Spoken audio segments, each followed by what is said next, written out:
வணக்கம், நான் சுryathangaraj. இன்றைக்கி நாம் ரோஸ் சிரப் எப்படி வீட்டிலேயே தயாரிக்கிறதுன்னு பார்க்கலாங்க. இந்த ரோஸ் சிரப் வச்சு தான் நம்ம ஹோம்மேட் கேக்ஸில் ரோஸ் மில்க் கேக் வந்து நம்ம செய்கிறோம். இதில் நம்ம ரோஸ் மில்க் அப்புறம் ரோஸ் மில்க் கேக் இதெல்லாமே செய்யலாம்.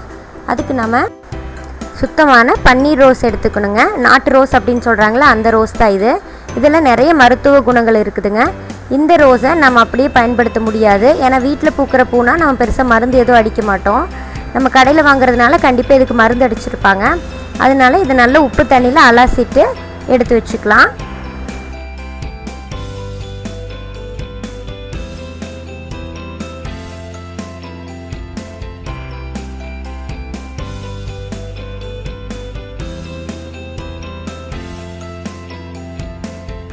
இப்போ நம்ம பூவெல்லாம் நல்லா க்ளீன் பண்ணி வச்சுட்டு ரோஸ் சிரப் தயாரிக்க ஆரம்பிச்சிடலாங்க. அதுக்கு நான் 2 டம்ளர் அளவுக்கு சர்க்கரை எடுத்துருக்கிறேன். இதில் 2 டம்ளர் அளவுக்கு தண்ணி எடுத்துருக்குறேங்க. ரெண்டுமே ஒரே அளவு.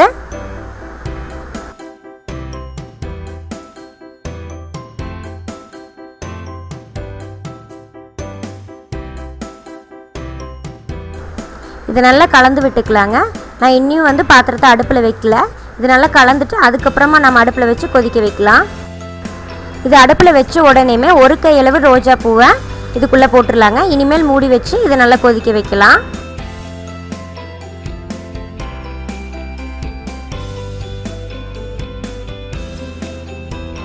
தண்ணி சூடாக ஆரம்பித்ததுமே பூவோட கலர் வந்து கொஞ்சம் மாறின மாதிரி ஆயிருங்க.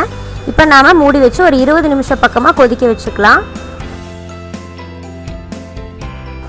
20 நிமிஷத்துக்கு அப்புறம் பார்த்தீங்கன்னா தண்ணி நல்லா கோல்டன் கலர் மாதிரி இருக்கும்.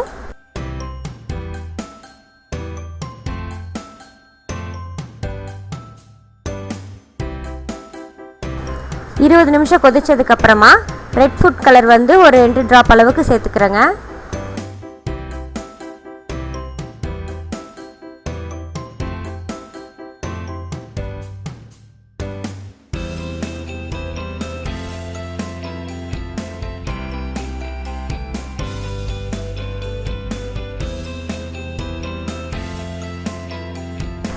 ரெட் ஃபுட் கலர் சேர்த்ததுக்கப்புறமா கொஞ்சம் நேரம் கொதிக்க விட்டுடலாங்க. அதுக்கப்புறம் ஒரு 1/2 ஸ்பூன் அளவுக்கு ரோஸ் எசன்ஸ் இதில் நான் சேர்த்துக்கிறேன்.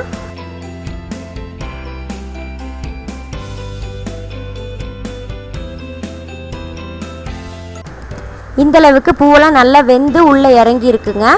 இப்போ நம்மளுக்கு ரோஸ் சிரப் தயாராகிடுச்சுன்னு அர்த்தம். இப்போ நம்ம அடுப்பை ஆஃப் பண்ணிடலாம்.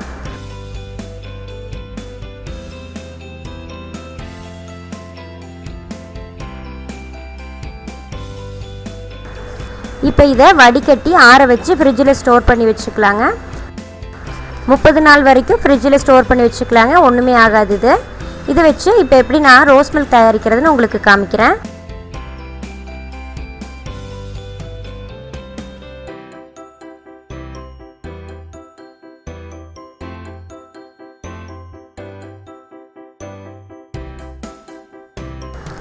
ரோஸ் மில்க் பண்ணுறதுக்கு 1/2 கப் அளவு பால் எடுத்து வச்சுருக்குறேங்க. இதில் நாம் செஞ்சு வச்சுருக்க ரோஸ் சிரப்பை மிக்ஸ் பண்ணி குடிக்க வேண்டியதாங்க. ரொம்ப சுலபமாகவே இதை தயாரிச்சிடலாம்.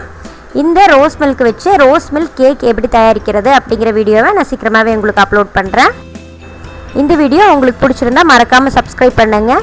நிறைய பயனுள்ள வீடியோக்கள் உங்களுக்காக காத்துட்ருக்கு. மறக்காமல் லைக் பண்ணுங்கள், கமெண்ட் பண்ணுங்கள், ஷேரும் பண்ணுங்கள்.